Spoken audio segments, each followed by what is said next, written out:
Órale, Cholo Trucker, M.A.S movies and shows, and here we got Russell Crowe in the movie The Exorcism. Now, I did not know this movie even existed. I had never heard of this movie. Didn't see a trailer for it at all, nothing. The only reason why I knew this movie was around is because I saw another content creator do a movie review of this movie, and I'm like, is he talking about the Pope's Exorcist? I think that was the name of it because I watched that. I think they came out like 2 years ago or something like that, maybe last year. Or is because Russell Crowe was in that one as well. And no, he actually reviewed a different movie, and I'm like, what is this? The Exorcism. I know they made a remake with two little girls of The Exorcist, but Russell Crowe wasn't in that. So I went ahead, I looked into it, and yeah, there is a movie out there called The Exorcism out in theater right now, depending on when you guys are watching this video. So I'm like, well, all right, let me go ahead and check it out. Like I said, never saw a trailer to it, never heard of it, nothing, man. Went, checked it out. I always like Russell Crowe, and I do like these type of horror flicks. I do like horror movies, and when it comes to religion and when it comes to the underground, when it comes to demon and hell and stuff like that, to me that's a little bit more scary than just a maniac running around with a knife killing people. But nonetheless, I went, checked it out. It's only an hour and a half long. I think like an hour and 33 minutes to be exact.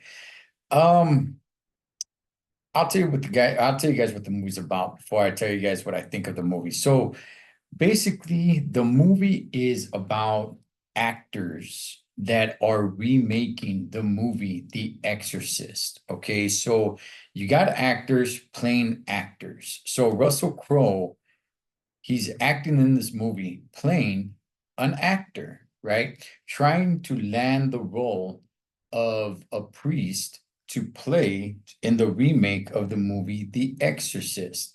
And that's what this movie is all about. Now, while they're doing that, a lot of things, go crazy. Basically, Russell Crowe is gets possessed by a demon. And that's what's going on in the movie, right? Now you have this guy who's really not a priest.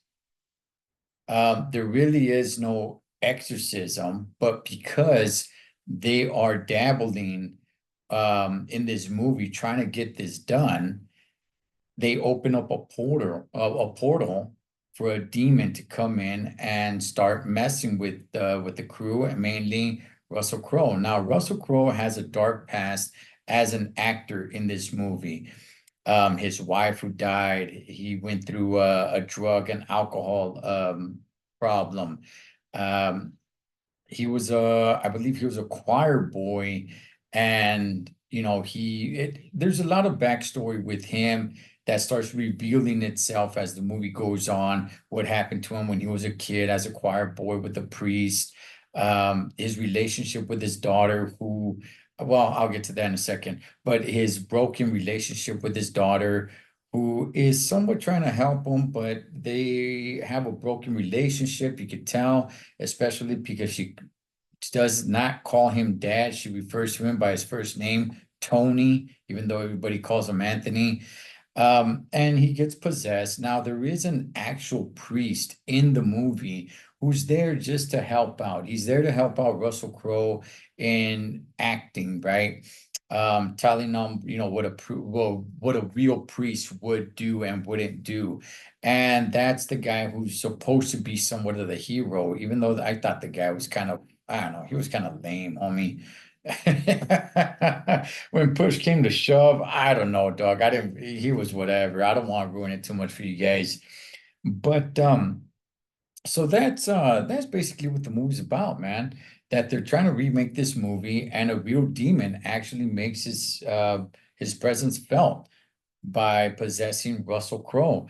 Now, here's the thing when it comes to this, all right? A lot of bad acting, not by Russell Crowe, not by too many people, mainly from the two young ladies who have a lot of screen time, especially the one that plays Russell Crowe's daughter. But she's definitely going through a hard time, really struggling in life. It's easy to tell.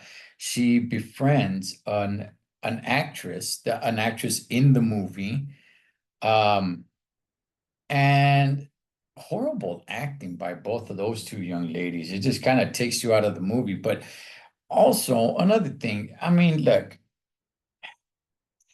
so many things happen in this movie where it's like, well, wait a second. You just saw this man basically like break his own back. Um, and now he's just at home. Like the whole crew was there to see that there's clearly something wrong with this individual. There is clearly not wrong. They kept putting it out there like, oh, you know what? It's because he's a drunk. Like, no, no, a drunk is not breaking his back like that. A drunk is not, pounding his head on you could easily tell that he's demon possessed or something is seriously, seriously wrong for a human being to bend backwards like that. And it's just like, oh, he's just home now. No police were called, no ambulance, no nothing. He's just at home and we're looking to recast because he's a drunk. Like, it just look, and all in all, man, I thought this movie sucked. All right, basically, that's what I'm coming down to. This movie sucked. I didn't like it. At some point, I'm just kind of like, just hurry up and end.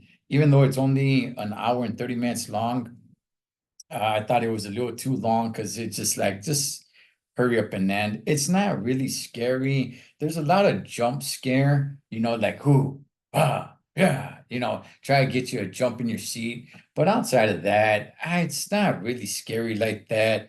And I don't want to ruin the end for you, but to me, it's just kind of like, okay, Russell Crowe is not a real actual priest.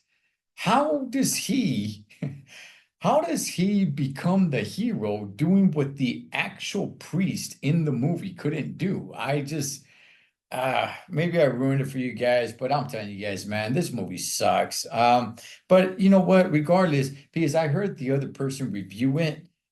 And they pretty much said the same thing, that the movie was no good. But for one reason or another, it just captured my attention and I had to watch it. There's just movies like that where you just know they're going to be bad, but you just have to watch it. I really wanted to like it and I really didn't. Now, was it completely horrible and awful, like the worst thing I've ever seen? No, no, it wasn't. But it definitely was not good. So will I ever watch it again? No. No, I won't. Unless somebody I'm with really, really wants to watch it for whatever reason. For dang sure, I'm not going to spend money on watching theaters anymore. But yeah, there you go. The Exorcism, the movie where actors are playing actors to remake the movie The Exorcist, and a demon is woken up by it. So it's out of 100, I don't know. I give it like a 30, maybe 25. Either way, there it is. The Exorcism, a little bit of a waste of time. Joel the Trucker, Must Moves and Shows. Catch you guys on the next one.